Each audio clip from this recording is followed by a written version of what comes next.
JD, thanks for watching my channel. I'm still working on the ladies size 0 pocket watch here, but I've got a very interesting update. So I went through my watches and I found myself a scrap watch, and it just happened to be, I think it's called a trench watch, but it was configured with a Waltham size 0, the exact same Waltham, as you can see right here, as the one that I'm repairing. So what I did is I've robbed the hands. Even though I got the other hands on the watch, I've robbed the hands from this watch because they're in mint condition. I've robbed the seconds hand from the watch because it's also in mint condition. And then I've robbed 2 of the dial screws, because one of the dial screws I put in there was just something I had found that seemed to fit, but I got the actual dial screws, which are extremely small. And I robbed, they look like this.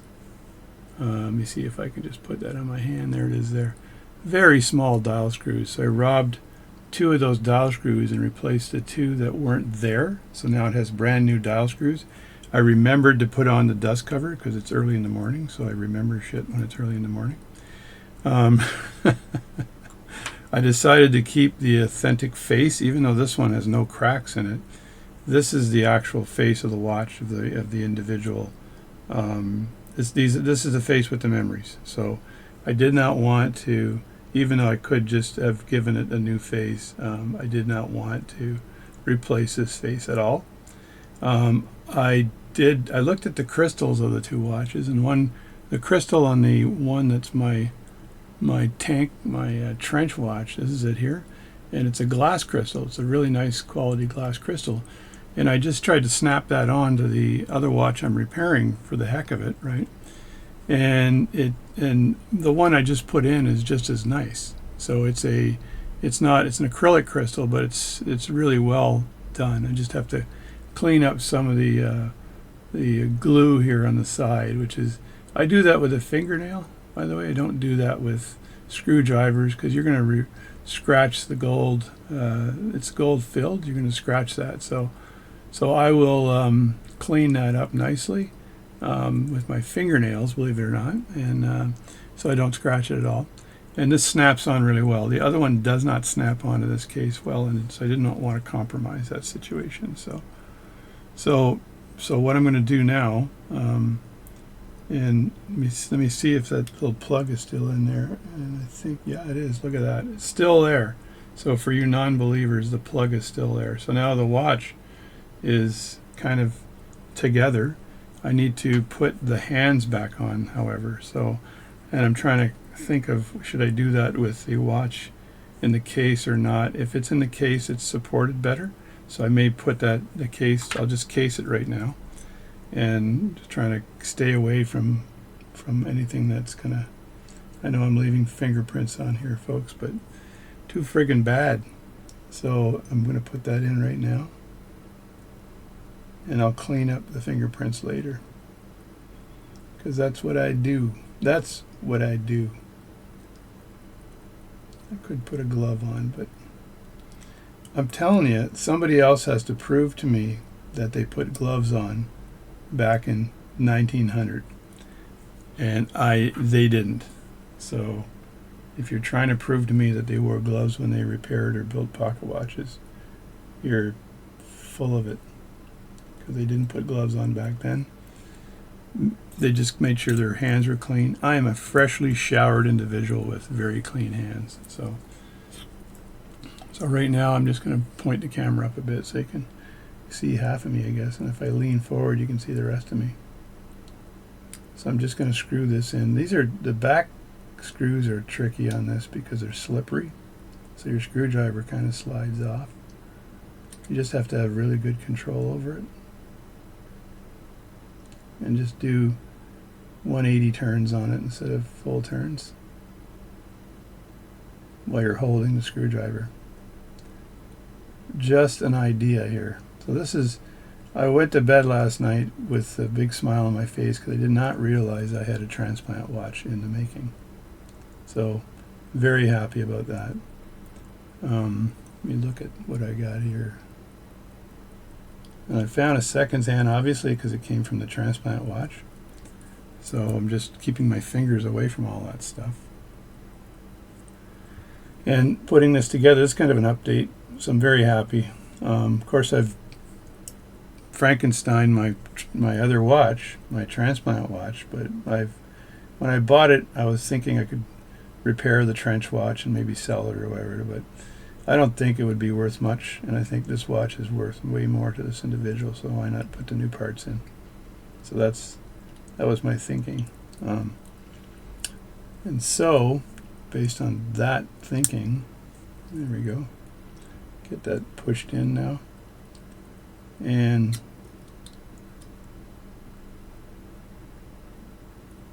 there, that's in nicely. This one's in nicely, so now it's in and it's ticking away, as you can see. Now the case back will protect this, so I can just close the case back while I put the hands on. So there we go. And I think I will grab my hand pushers to do this under more control.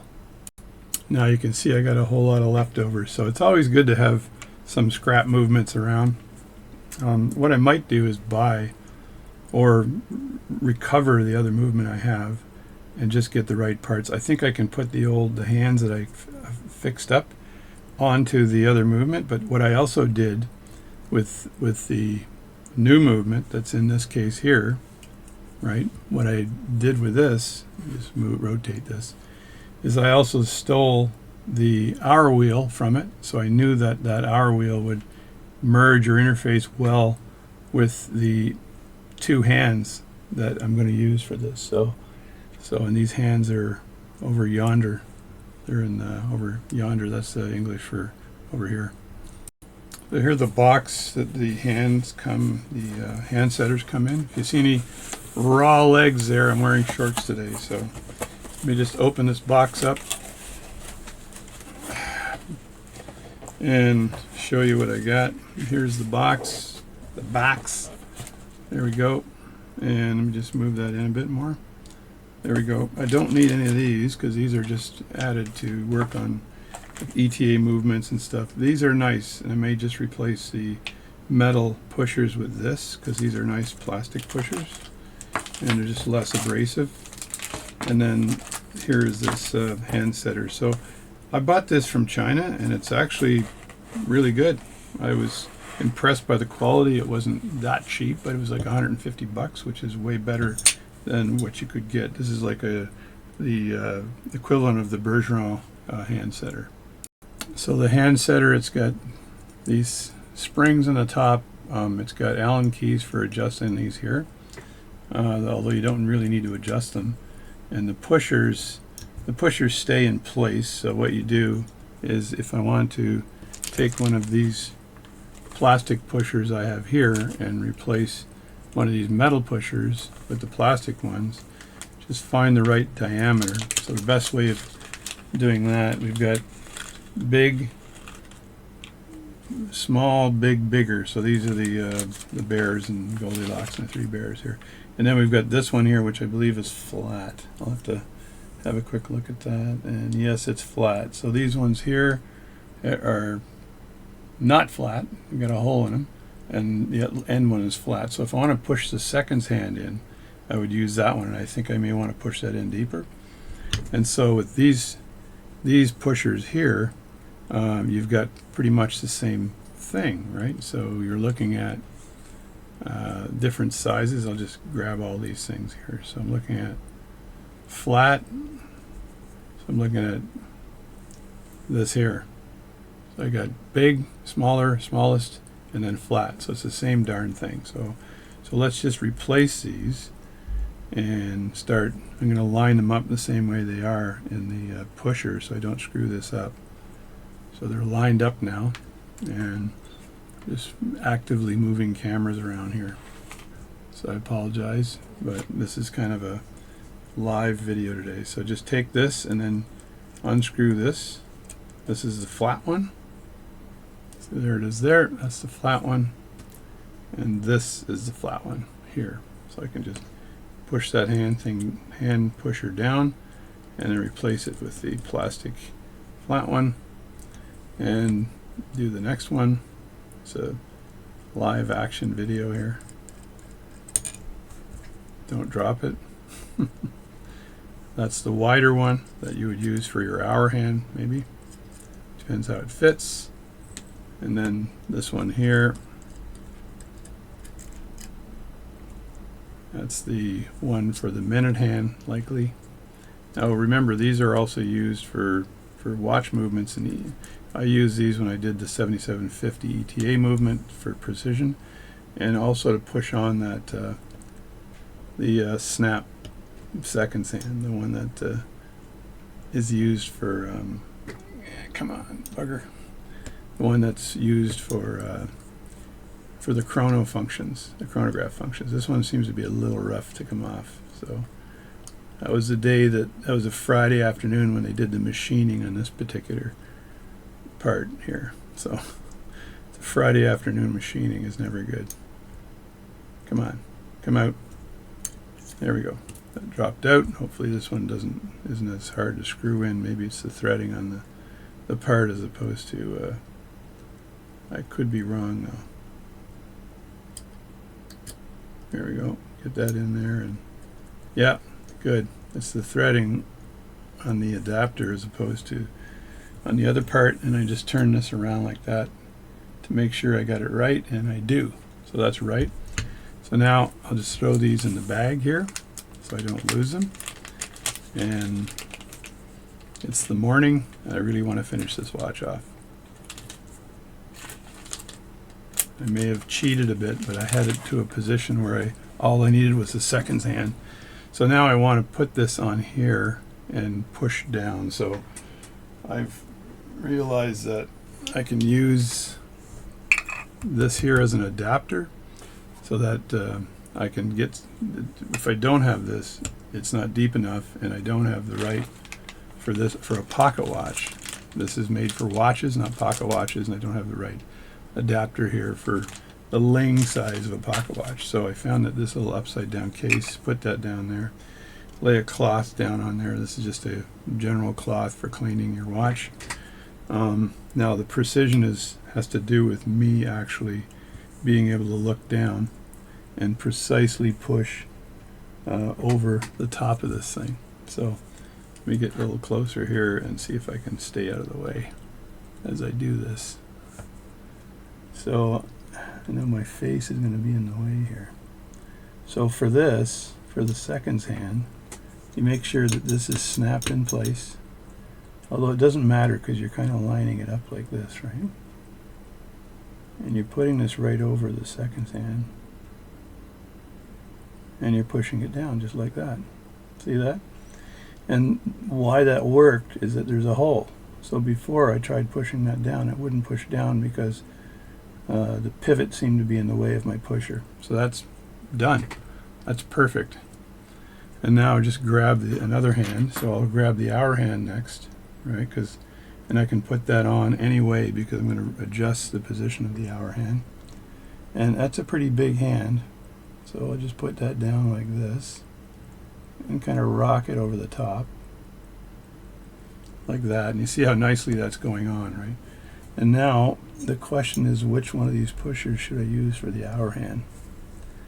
This one here might suffice. I just have to see the clearance here as I go down and line it up.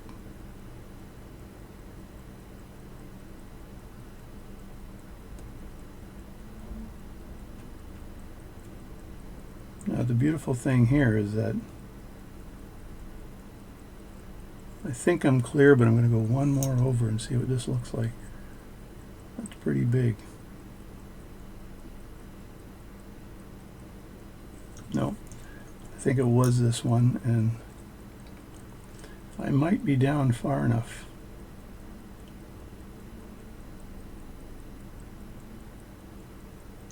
Yeah, that might be far. Oh, it is actually far enough. So the beautiful thing here with using the pushers is that I know it's flat. I know it's absolutely flat, and I have no concern. So now what I do normally is I'll run the hour hand over the seconds hand, but I know that I know I have the clearance. So, but if I just pull this out for a second, right, or try to pull it out, it's a tough one to pull out. So pull that out and then rotate the hand around. And I just look at it once I get it over top the second hand. I got tons of clearance there. If you look at that, you can see that my clearance is amazing. See that? Tons of clearance, no problem at all. And I've got the pivot sticking out of the cannon pinion. So what I want to do now is line up the minute hand on the top here, and I'll be putting the minute hand on now. So I line that up like this and grab the minute hand, and that'll go right on that pipe in the top, which is the cannon pinion. So grab that, and I'm just going to rotate this into place here. And sometimes I use Rodico to actually place this on. I'm just going to go out of camera, or just I'll move the camera, just hang on. So I'm going to use Rodico and a manual pusher just to actually put it on top, right? And if the hour hand is moved a bit, I usually have the minute hand move over just a bit as well.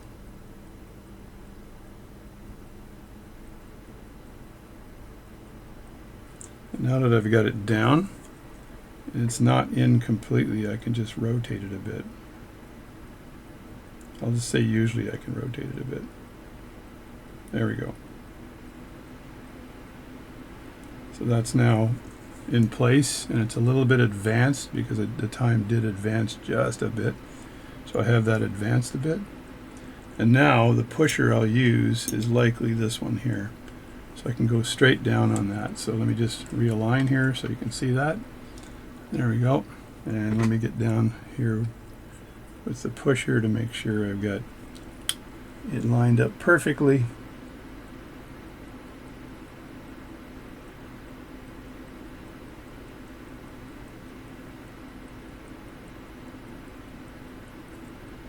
And there we go. So that, the hand setting device, which is here, I'll just back off the whole thing here to give you a live view. This is just a thing of beauty, right? So now I know that's absolutely level. I push that absolutely level, and I'll show you how level it is in 2 seconds once I move the hands. So let's just have a look at that. And there you go. That's the end result, and you can see how level this is right now. That's pretty darn good, right? So now I've got to make sure that it clears the crystal and there's no issue touching the crystal. So what I'll do is I think that there's tons of room in there for the crystal. So I'll just move these hands and I'll put it in the running mode here. Maybe I'll set it to the right time, that way I can check the time on it. Right now it is 9:35, around 9:35. So I'll bring this over to 9:35, 9:35, and I'm going to do a little cleanup of the face again to push that down like that. Wind the watch. It hasn't been wound since yesterday morning. So wind the watch, make sure I've got a good wind on it. And I know the beat error is not perfect on this watch, but I'm very afraid of going in and farting with that, given that I know that it's not going to be a timekeeper for this person. It's going to be just a memory watch for this person, but it's really good now. It's looking really good, except for some fingerprints I can see. I'll get rid of those on the top though. So that's that there. Now I just need to clean up the crystal a bit and then clean up the face a bit and then snap that on. So let me just clean the face up first. And to clean the face up, I'm going to use some Rodico, and what I'm going to do is make sure I've got the reflection of my bench light on the face, so I can make sure that I have a very good view of where any scuffs or prints might be. So, and then I avoid the seconds hand. It's all about timing when you clean the face. So I don't want to touch any hands with the Rodico because that could bend the hands. That's really nice there.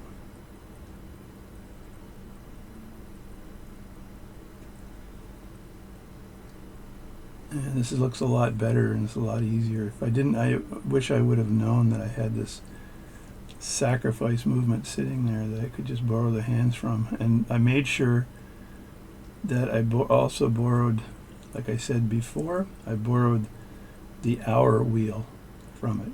So just to make sure that I didn't have a problem with fitting the hands I had before on there. So these are donation hands, and they're in very good condition. So they're very nice hands. So this is turning out to be a nice, a very nice project. So now I can put this on the top, and I can clean this up while it's on the watch. It'll probably give me better support. Now there's a little nick here, not a nick, so a little. The metal has got a little handle right there, so that handle is actually used to get your knife under. I always like to put it on the upper right hand side like that. So when I snap this down, snap down the watch, I just use my thumbs here and apply some pressure. And I don't know if it's snapped down yet. It always feels like it's snapped down, but there we go. So that's snapped down, and the watch is now running. So all I need to do now is clean up the edges here, and the watch is completely done. And like I said, my guitar fingernails work great for that. On the guitar, just a note here, I have the Spark amplifiers, which are great for running with your telephone or your iPhone. Telephone. Great with running with your iPhone, and it's great and everything else. But if I play on stage, which I intend to do, I needed to make sure I could just walk up on stage and plug into their PA system. So what I did was I bought the Tank G, it's called, and it's on Amazon, and it's basically you can get two versions of the new version is on Amazon, so it's very lightly colored. It's not, the older version is purple, and this version is like I'm not sure what it is, sea colored. Anyway, I bought that. It's fully programmable. It's got a 12-hour battery on it, so I can just jump up on stage with this thing. It's got an XLR output as well as a 1/4-inch jack output, so now I can basically jump on stage, and I can just plug into the PA system or Buddy's amp if he puts it on clean, and I get my own pre-programmed sounds. There's 4 buttons on it, and I'm going to do a quick video on it because there's a lot of very professional reviews. There's one guy from Malaysia or something, and he does a review, and he's hard to understand because he's from Malaysia, but anyway, I'm going to do a quick review of that, and I think we're done here, folks. It's a little bit of glue here, but it's not too bad. It's not like visually visible.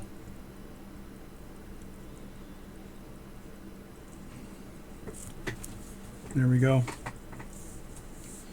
So there it is. I wanted to keep it mint, so I did not want to shine it up. I could make this thing look really nice and shine it up, but then it also takes away the memories a person might have had for this particular watch. And it's now, and I can see the hands are moving now, so it's been almost 5 minutes since I've done this. So now I'm going to take the other movement I have and put that back in. Maybe put the hands back on, the ones that I had fashioned, onto the old hour wheel, and the old hour wheel was a bit frickin' testy.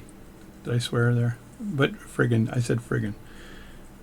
So that's why I replaced it. It just had some nicks in it or something. It just was a crappy hour wheel. So now this is like very nice. This is like mint condition, and I'll just make a quick little we're done video on this, and I'll put it in the timing machine again, make sure there's no major errors with time, and I'll also set the time and make sure that it sets perfectly and runs perfectly. So right now it is it's not touching the crystal at all, which is nice, because if it did, you'd be screwed.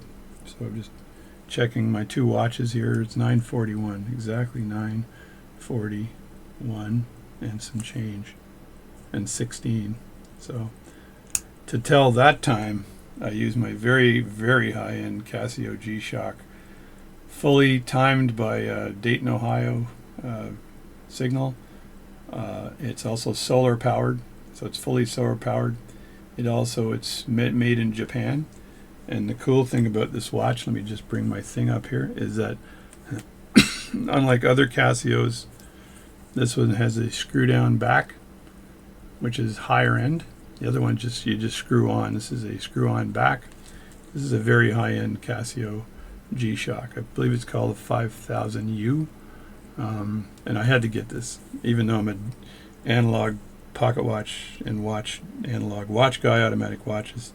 I sometimes wear my quartz watches. So there you go. So now this job, and just watch me put my stupid watch on here. So this job is done. I'll put this video up and you can have a look at this, and we'll put the old watch back together again. The scrap watch for further use in the future in case I have to borrow parts from it again. So there you go. Thanks a lot. JD, thanks for watching this video.